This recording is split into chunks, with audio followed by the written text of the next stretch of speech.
Tennis elbow is a condition that I commonly see patients for in my shoulder and elbow clinic.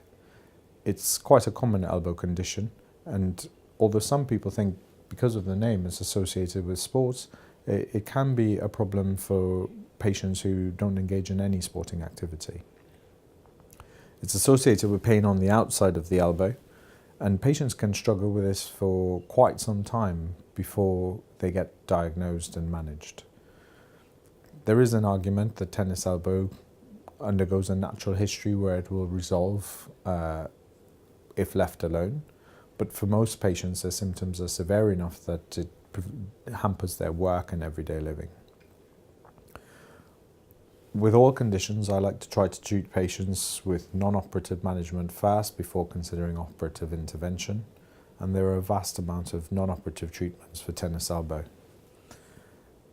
I think physiotherapy definitely has a role to play and can try to stimulate tendon healing at the site of insertion. We think that the main problem with tennis elbow is degeneration of one of the tendons that attaches on the outside of the elbow, and so our treatments tend to be focused around trying to get healing here. Splints are often worn and they can help offload that tendon during activity and can help patients with pain. And in the past there was a tendency to inject tennis elbow with steroid injections.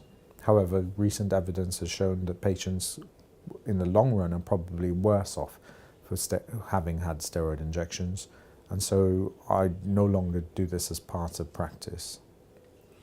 There's debatable evidence about the use of PRP, platelet-rich plasma injections, and I think that for patients who have intractable pain there may be a role for trying a PRP injection prior to considering surgical intervention, because about half of patients may see benefit from this.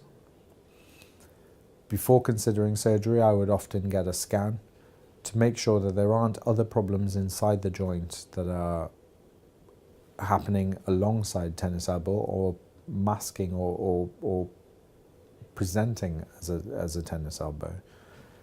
Because the way that I treat my tennis elbow patients who don't respond to conservative management is with keyhole surgery. I tend to do this with the patient awake if they're suitable, and we put a camera into the elbow, and this allows us to see if there's any other pathology inside the joint that could be causing pain and address this at the same time. And then we release the offended tendon off the bone. And keyhole surgery offers the advantage of less trauma to normal tissues and a quicker recovery for patients.